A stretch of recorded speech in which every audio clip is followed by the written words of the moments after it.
In a world where hopium and common sense collide, starring the CryptoKeeper and BlockchainCrusader. Welcome to Debate Crypto. Question everything. Trust nothing. It's your boys, Keeper and Crusader, here on a beautiful Friday night. Bro, I don't know how it is for you down in Miami, but I'm not kidding you. It is 96 degrees in Columbus, Ohio, and my God, you can feel it. It is freaking unbearable. I'm living the times of Moses going through the desert right now out here, bro. Holy smokes, it's hot as shit. Yeah, I walked outside after dinner. Actually, I walked outside. My daughter has this little this little water feature thing that we fill up, and she's playing. I forget what you actually call it, but I no sooner walked outside and like breathed the air in, and I could like feel the heat like enter into my lungs. I thought like I had just like breathed in like a campfire or something. It was like, good God. So yeah, at any event, figured I'd ask if it was like that down in Miami. Crypto fam, 100%. Make sure that you guys are in the Discord as always, following us on Twitter, following us on all our socials. You know where we're at with TikTok. You know where we're at everywhere else. We appreciate all the support. We see each and every one of you.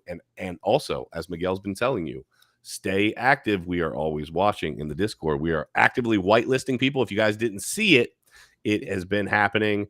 And man, people need to get active, right? We're coming closer and closer to the free mint. So the days to get whitelisted are running out faster and faster every single day. So get active, guys, if you want to get whitelisted before this mint takes off. Yeah, for sure. We've got a big evening this evening. We've got some fun little stuff to talk about that I think is important in the crypto space. I wanted to say so. Oh yeah, Frankie Candles. Hey, if you guys pray for Frankie. He was feeling pretty sick earlier this evening. You know, our boy over at the Candle Mafia over on BitBoy Crypto, Frankie Candles. If you're looking for TA stuff throughout the week, 5:45 until about 7:30. Make sure to check him out. But he was getting sick. I hollered at him a little bit ago, and he was live on the stream, like telling people, I don't know if I'm gonna make it. I'm literally like dying over here. I got a fever, blah blah blah. I wonder if he picked up some of the vid from NFT NYC or something. You know what I mean? Did you see the meme on Twitter that was like the NFT NYC starter pack?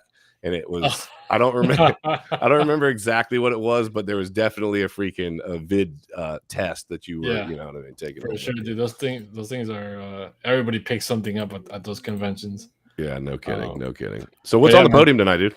Dude, we've got Bitcoin whales doing something very interesting, something you might not even be thinking they're doing. They're actually doing right now. We've also got some bad news. Voyager, another one bites the dust. Here, right? So Voyager apparently is halting withdrawals. Also seems to be one of those that just is becoming insolvent. And finally, we got to wrap it up. We have it escapes me at the moment, but it was something important. I guarantee. But we could talk about if possible, we could talk about the Opensea email breach. There we go. We could chat about that too. We could also talk about Crypto Billy, always supporting the channel. Thanks, Billy. I see you, brother. Thank you for the support, man. Always tossing out those super chats. Says get active, get whitelisted, DCA all the way. Y'all know what time it is. We appreciate you, Billy. Thank you. So yeah, let's check out. You know what? I actually don't even. Let's look at the markets, dude. Yeah, hold on a second. Let me pull it up because I didn't have it pulled up. And there it is. It looks like we after that pump yesterday at the end of the stream, it was short-lived, very short-lived. It was a fake out. We are bleeding red into this 4th of July weekend. Yeah, let me actually update this to make sure it's good. Okay, well actually we might be green right now, but let's talk about it. Global crypto market cap is $871.41 billion with a B dollars. We're at 1.84%. We're back, baby. We are back. The bull run is on. Don't let anybody tell you any different. I mean, look, even Shiba's at the top of trending. We're back, baby. Let's go. Bitcoin is at 19,325, up a couple percent. The only reason it's up a couple percent is because of the huge move it made within about an hour yesterday. ETH up over $1,000 still, 1,070. I think we're going to get comfortable around that 1,000 number. If we get a bunch lower than that, then, what'd you say? Barely hanging on until they pull the floor from under us and we whoop. Yep. Tether and USDC, Well, Tether's losing its peg right now as we speak. It's down 11/100ths of a percent. That thing hasn't been $1 almost as long as the US dollar's been off the gold standard. No kidding. BNB, $218, up a couple percent. Y'all know what this looks like, right? It's the same song and dance. If Bitcoin's up a couple percent, the alts are up a couple percent. That's basically how it works. We've got all of these different assets hanging around. Cardano's going to hover around 50 cents. XRP is going to hover around 30 cents. I'm seeing XRP getting closer and closer to your entry point every single day. Dude, thank you for the reminder. I appreciate that. 11 to 17 cents. It was basically everything that I bought in XRP. And you're right. We are literally not even at double. Well, we're at about triple my original entry. But I'll probably say my overall average is probably somewhere around 15 cents. I'd have to look at that. So yeah, we're just double that. But hey, we already know where we're headed, baby. $100 and up. $589. Let's go to the freaking moon. We already know what time it is. We don't need to hear that chaotic freaking hater. I'm guessing XRP is going to be dropping a stimulus to inflate those numbers, huh? Bro, listen, whatever they got to do to make it happen, let's get it. Let's get it. Okay, so let's dive in. Let's see here. Let's talk about Opensea first. Let's start off with a little NFT action before I dive into this. Guys, we keep talking about the Discord. We actually released some information on our Twitter space the other night. We've got the Twitter space last night was fire, bro. Oh, bro. The Twitter space last night was like a mix between trying to save the sea turtles by using paper straws and I don't know, Elon. It was like Elon Musk and Save the Sea Turtles, and we ended up somewhere in between trying to save the Earth and everything. It really was. Don't be afraid of the Twitter space. That was a terrible description of what happened in Twitter. It was great. It was a lot more interesting than that.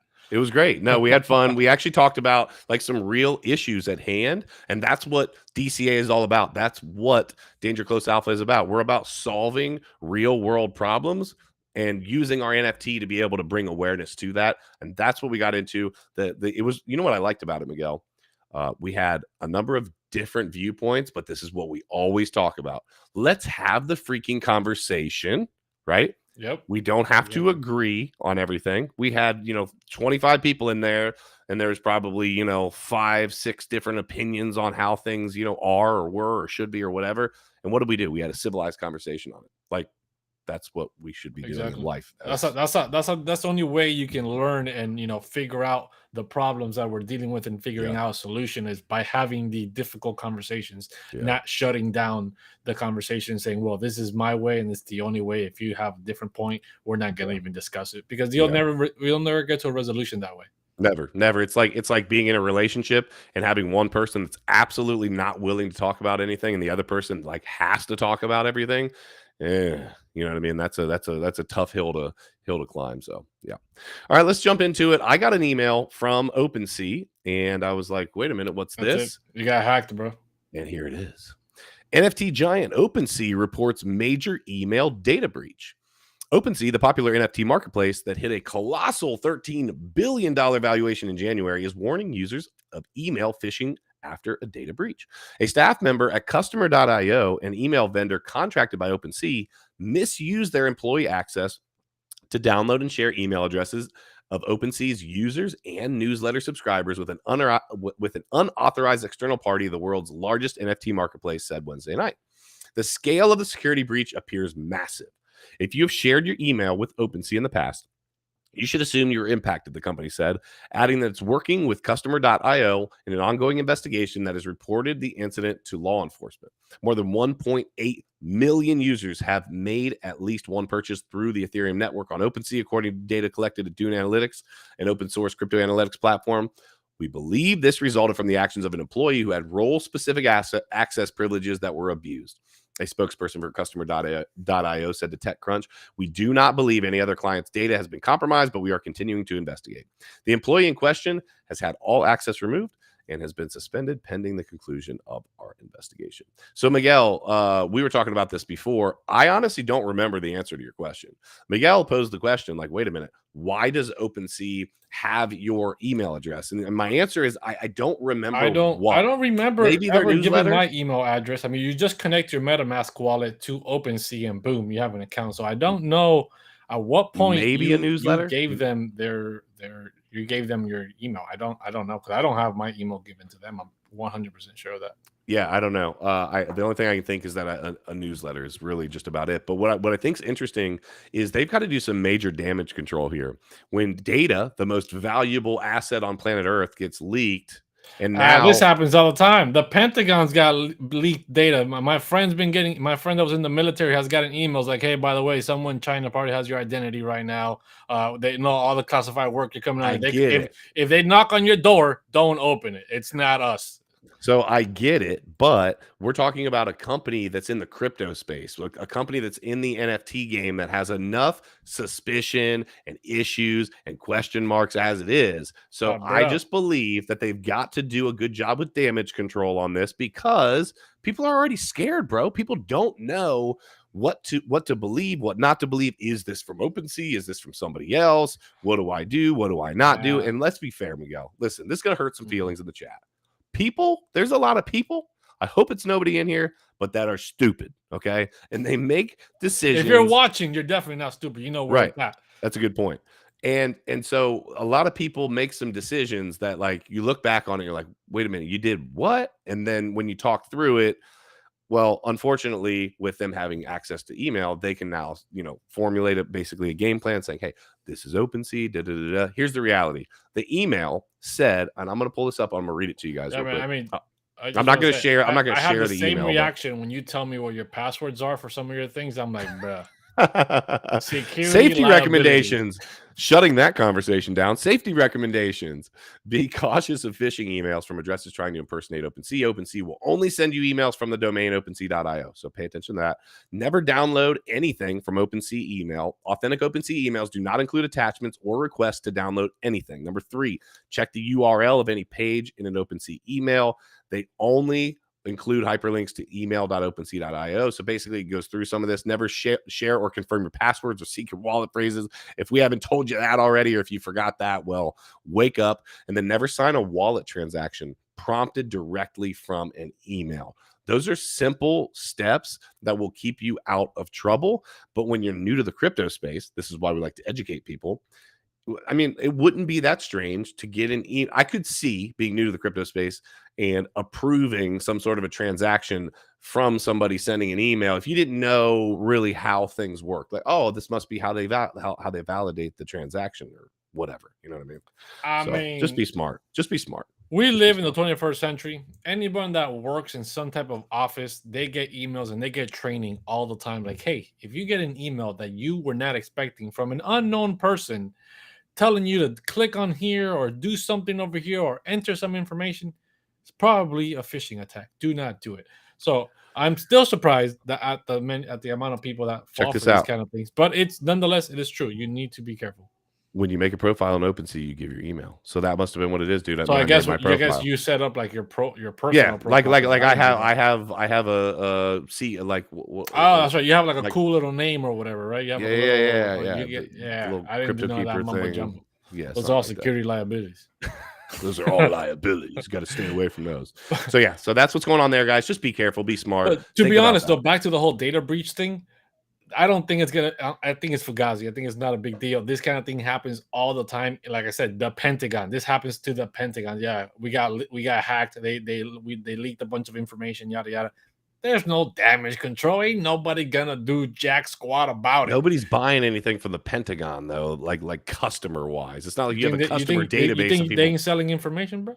Well, come on, bro. You think they ain't got dealers for information, bro? The biggest information gold diggers. Is it Wednesday? Is it Wednesday or no? Friday? It's Fact Friday.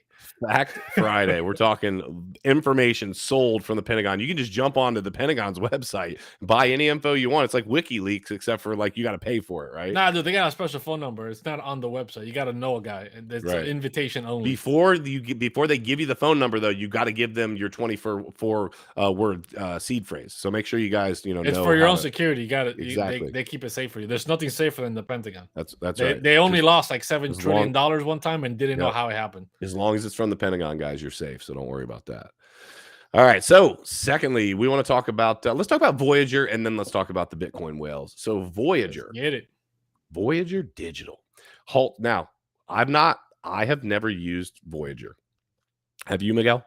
No, I've always used the three most logical exchanges that have existed the whole time I've been here: Coinbase, Binance, Binance, and Crypto.com, and KuCoin. Binance.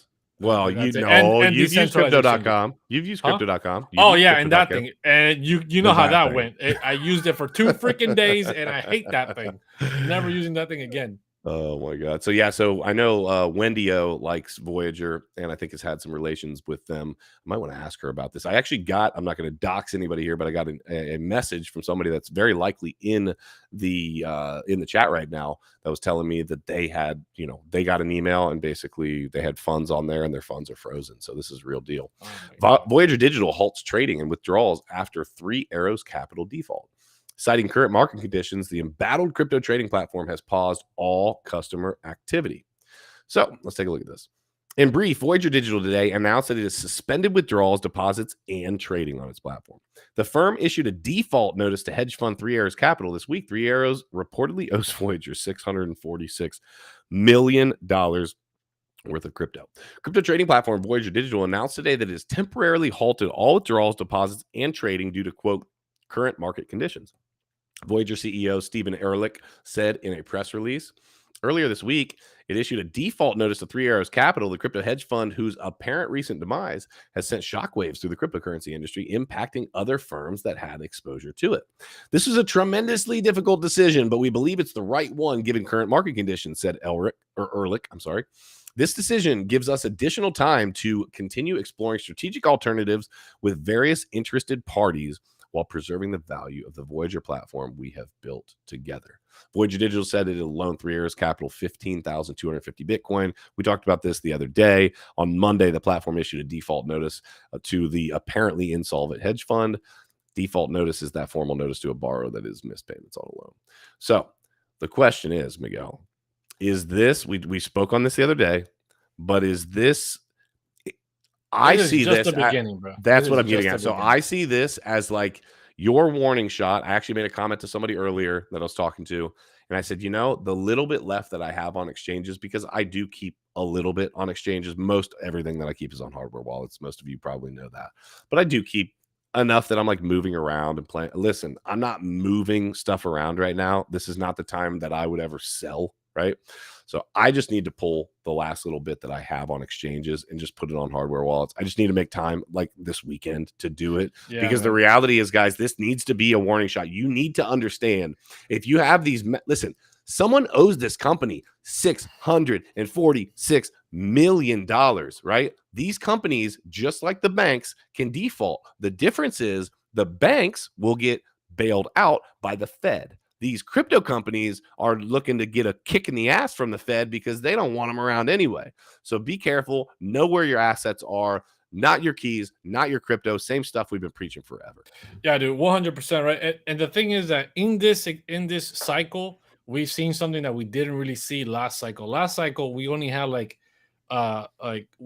maybe 2 exchanges come about, which was like KuCoin and Binance that came about. Coinbase was already around for many years by that time. But this time around, a lot of exchanges, a lot of little exchanges came up. Voyager, Crypto.com, we had FTX, we have a bunch of other ones that have come out as well. And it's like, these have not been tested through a bear market, right? Yep. So like these run the biggest amount of risk for insolvency when it comes to a situation like this. So if you have any crypto in any exchange besides Coinbase, besides Binance, besides KuCoin that has not survived a bear market, you are at way more risk than anyone when they have, anyone that has their stuff on exchanges at risk.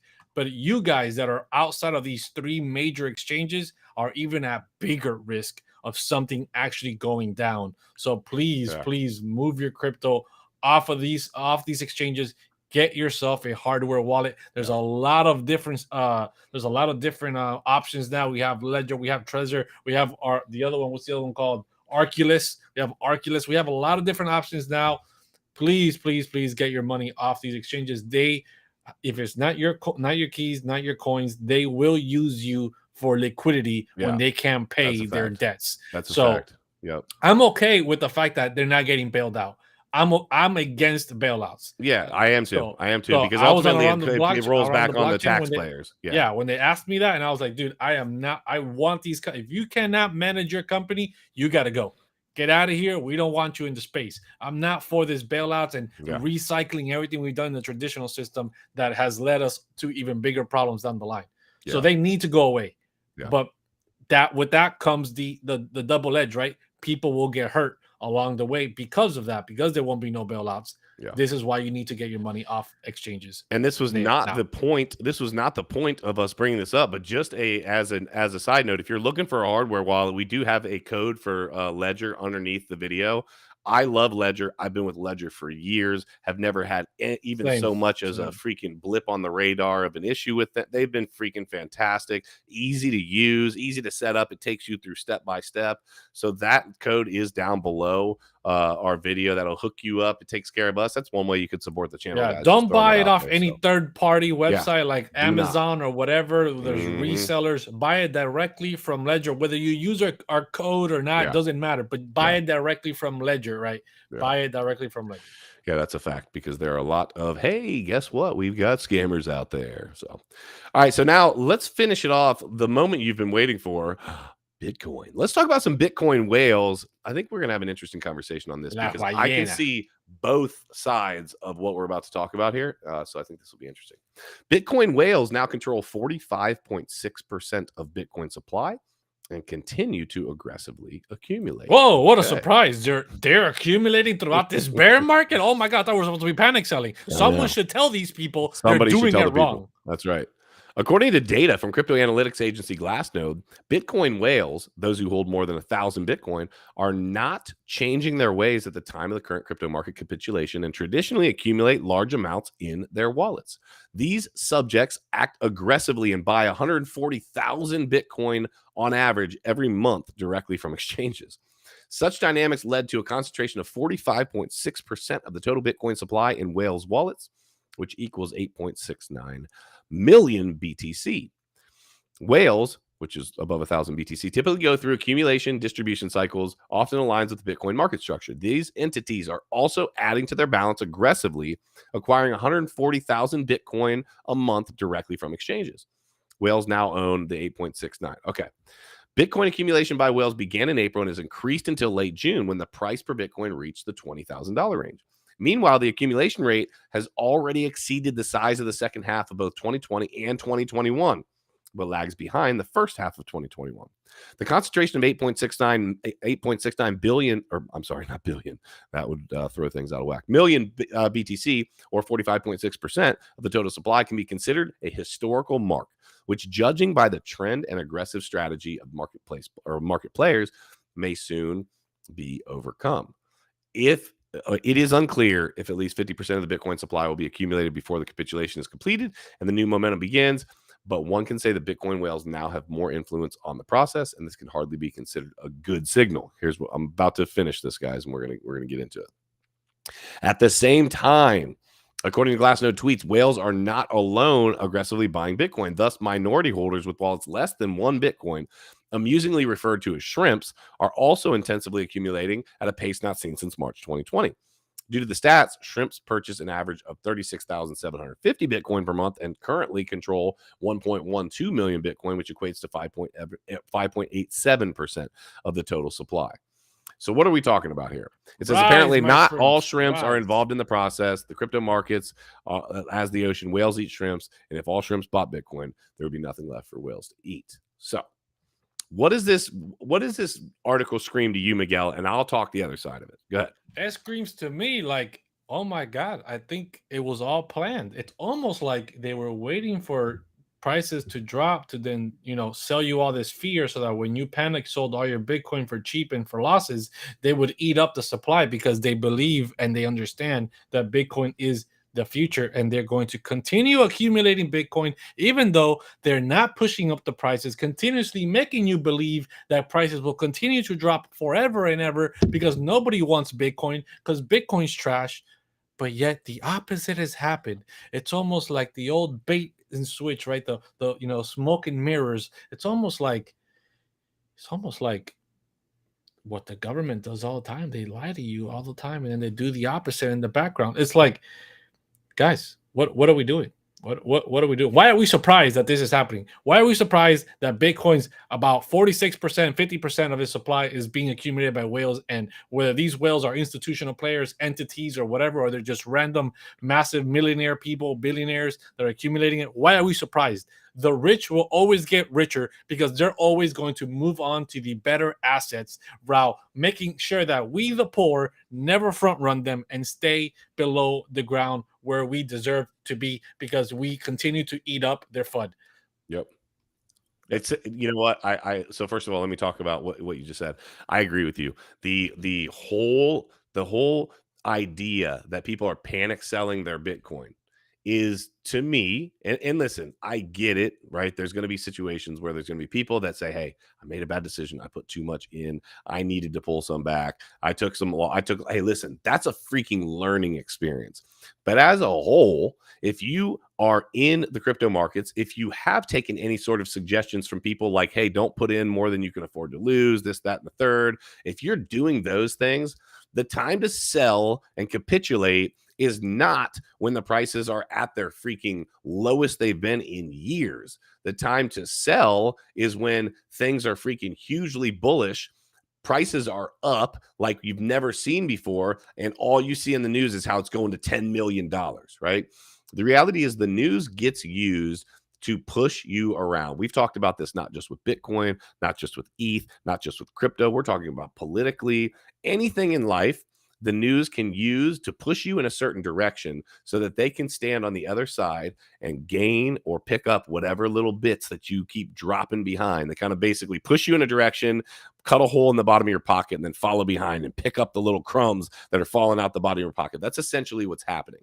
The only thing that I see about this that I think could be a cause for concern is how big are these whales? Okay, 1,000 Bitcoin sounds like a lot. It is financially in terms of the amount of money that's there, but the overall percentage of what that equates to versus the 21 million, one single whale is not enough to push the markets around. But my question is that they have basically, and I don't know what the term is, but there's like some, mega whales, and there's like different levels. They're different scales. What I don't want to see is a bunch of Michael Saylors running around, where now all of a sudden, 45.6% of the Bitcoin supply is owned by 3 people, or what, what I'm saying? Like that's where they want it to be. That's what they're trying to do. Of course, that's where they want it, right? but that's what they're going to accumulate it. I get as much as possible. But that's what we're trying to avoid at the same time. All of us shrimp. I heard a story, and I think this is actually on TikTok. So I heard a story that was talking, and I'll relate this to the Bitcoin thing, that someone was asking a Russian general why they didn't attack us during the Cold War. And the response was that, listen, we had a plan for your military. It was not your military. That's not what it was. The reason that we didn't attack you on U.S. soil was because we could not account for the massive amount of firearms that the average American had, right? So how do I equate that to Bitcoin? Well, there's a whole lot of people that can't afford to have 1 Bitcoin, let alone 1,000 Bitcoin.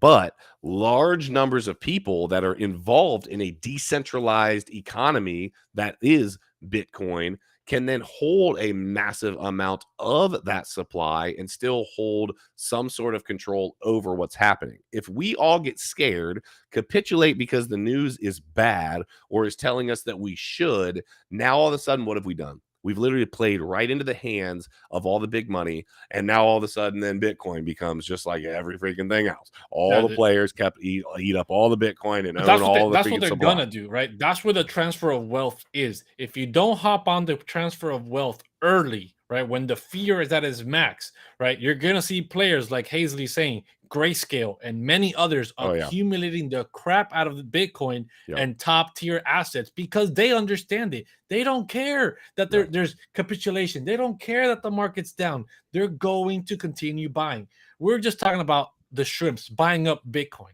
Guys, there's only 21 million Bitcoin in total that will ever exist.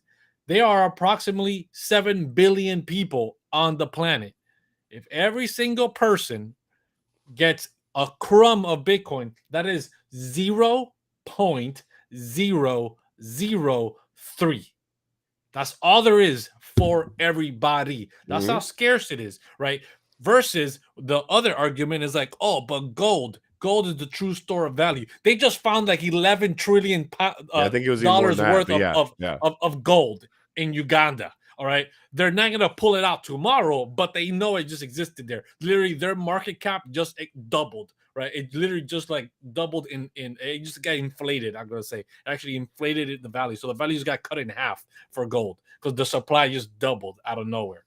Right, it is crazy. That's never going to happen to Bitcoin. They understand this. They give you the lies that it's not where it doesn't work. Finite amount doesn't work. Guys, Bitcoin goes down to the smallest decimal number. Yeah. You can infinitely divide it lower and lower. There's always going to be 100 enough. million times you can take one Bitcoin 100 down million 100 in million one. times. Exactly. In one Bitcoin. We're talking about 21 million Bitcoin. And we're not even talking about the 4 to 5 million that have been lost over the years. So it's approximately only like 14 that are actually in circulation or that ever will be in circulation.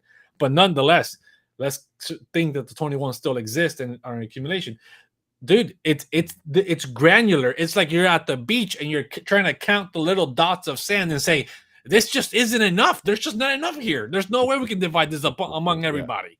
There's just, and people overlook that thought all the time. They're like, oh, just a finite amount is not possible. The velocity of economy does not work because the velocity of your economy is a big load of fugazi that's just trying to make you spend all your money instead of saving your money, which is what you're supposed to be doing with your money. Saving, not spending. That's what they've trained us that we need to spend to stimulate their false system that doesn't work. Because if you stop spending, their system breaks. If the system breaks because you stop spending, that system is a broken system. We should not have to be constantly spending our money to hope the economy doesn't destroy itself.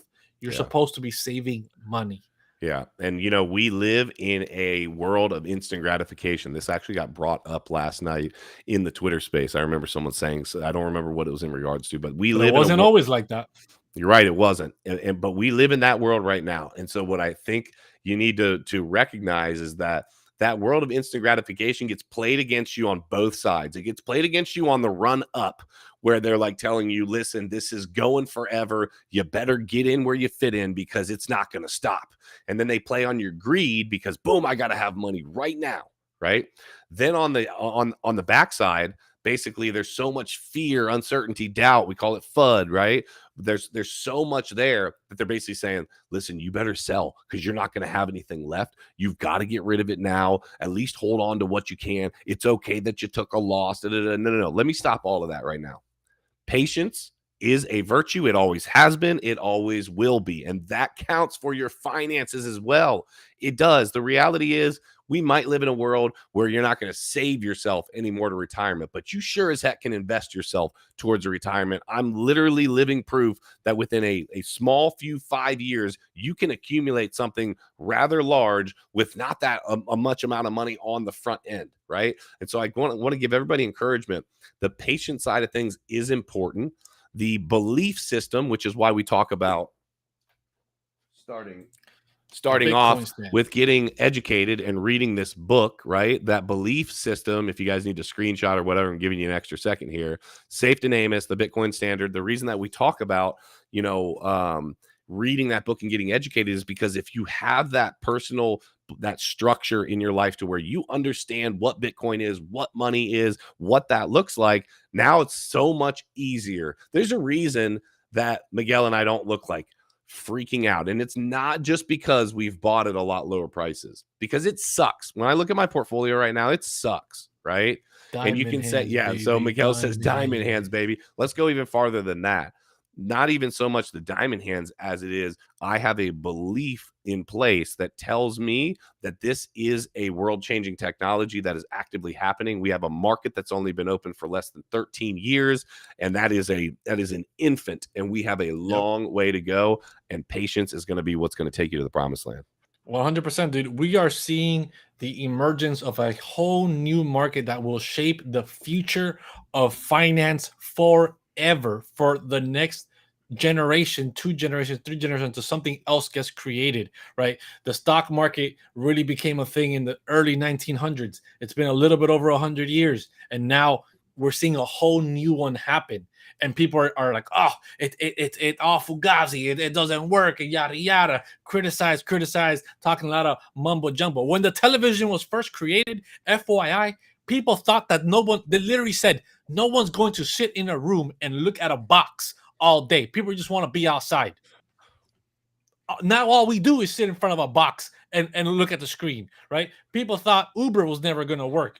Taxis were like, no, nobody's going to get I was going to jump in some random person's car, a stranger, not a chance. See you later, taxis, right? No one's gonna want to stream things on Netflix or whatever it is. See you later, Blockbuster, right? See you later, Toys R Us. All these companies that have not pivoted with innovation and have criticized the next layer, right? People criticize the internet. They thought the internet was a fad, that the internet was going to die out. Yeah. The Bitcoin. And I'm old enough to remember those talks happening, like watching them, like, you know, and not knowing, right? And being in that as a young, you know, I'm 38. When those talks were happening, I was like 10 to 15 years old, young enough to be impressionable and not truly understand what I understand right now. And looking back on it, I can remember thinking like, okay, well, this is super cool, but like, how are people going to make money with this? Like, I don't understand. People go to the mall to shop. Like, we're not going to use it for shopping. I mean, come on. Okay. Dude, exactly. Now everything is on the internet. Absolutely. If you're not on the internet, your business is not going to survive, right? We're even talking about restaurants. We're talking about delivery systems, right? If your business is not doing deliveries, if you're only depending on people coming to your restaurant and you're not advertising at least on the internet, you're struggling. You're struggling. So everybody is on the internet. Bitcoin's network is growing faster than the internet was in its prime at the beginning. So what 1 + 1 is not equaling 2 here for some people, all right? And it's because the uncertainty is given by figures of authority telling you, hey, trust me, come on, I wouldn't lie to you. That's not gonna work. Don't worry about that stuff. Leave it to us. We will take the risk for you. When it's safe, we'll make sure you get your piece. You get your little crumb, like the slave that you are, good old boy, and you do your thing. Don't worry about this stuff. Keep going to your 9 to 5 and keep producing for us, because we don't want more entrepreneurs. We don't want more millionaires. We want more slaves. And when slaves can't realize that if they outnumber us and they stand up, that we cannot fight them back. Yeah. I mean, it's a fact. The world is changing in front of our eyes, and there is opportunity all over the place. The question becomes, do you have a fundamental understanding of what that change that's happening? If you're following Debate Crypto, if you believe anything that we've been telling you, right? Obviously not financial advice here. We're here for entertainment purposes only. But if you just take anything from what we talk about, understanding that this is an opportunity to change your world, and these prices where they're at right now, guys, even if we drop another long way, in the long run, you're going to look back. I'm telling you, you're going to look back and say, wow, what was I thinking? Why? So right now, let's use Ethereum as an example. Ethereum's at $1,000, and then we'll end the stream here. Ethereum's at $1,000. People are like, wait a minute, I'm not buying, right? I've had this conversation with my parents, right? They're into Ethereum. They've been holding. They're underwater right now because of when they started buying, because they waited too late. But whatever. They blame me. Nonetheless, let's leave the family drama out of it. We're talking about $1,000 Ethereum, and I said, hey, I'm not saying put a lot of money into it right now. There's a lot of uncertainty, but start dollar cost averaging a small amount of money into it. Yeah. Even if it were to drop by half, another 50% to $500, right? Even if it were to drop, 90% down to $100, and you buy then, are you going to tell me that on the way back up, when Ethereum hits $1,000 again, and you're on the way up, you're going to say, oh, that's way too expensive for me. I'm not going to buy $1,000 Ethereum. No, people are going to buy $1,000 Ethereum on the way up, right? So why wouldn't you buy it on the way down? I understand the justification of like, well, I don't want to put my money into something and then it's going to lose value and have it stuck there for a year, 2 years, whatever. I get that. But you also need to weigh out the fact that most of us, the majority of people, are not traders. You will never know when the bottom is in. You will never know when the top is in. All we can do is dollar cost average. It's nice to look at TA Thursday and be like, yeah, I'm going to do that. Good luck. It's tough. It is Good tough. luck. It is tough. And you're right. Both sides, if you have that fundamental belief long term, Miguel's absolutely right. If you're The gonna buy $1,000 on the up, way down buy it is the now. same as the So it's not $1,000 financial on the advice, way not up as it relates to the actual price of the asset versus where you believe it's going long term. So, crypto fam, we love you guys. We appreciate each and every one of you for being here. It's been a great stream tonight. Really enjoyed the stream. I like getting passionate about the topics. We hope that you guys enjoy and appreciate that as well. It is 4th of July weekend. Please, I'm begging you guys, don't drink and drive. Get a freaking ride. Get an Uber, right? We talked about Uber. Grab an Uber. Do whatever you got to do. Please, too many people out there have died from just senselessness, right? Just having too many drinks and then going out and getting a vehicle. So I guess I'm just 100%. asking you, from me to you, from Miguel to you, please be smart this weekend. Be safe. Have fun. Just don't have that kind of fun and then drive. So we do love you guys. We appreciate you. That's right. And yeah, so I guess that's it for the stream. Make sure you guys jump into the Discord.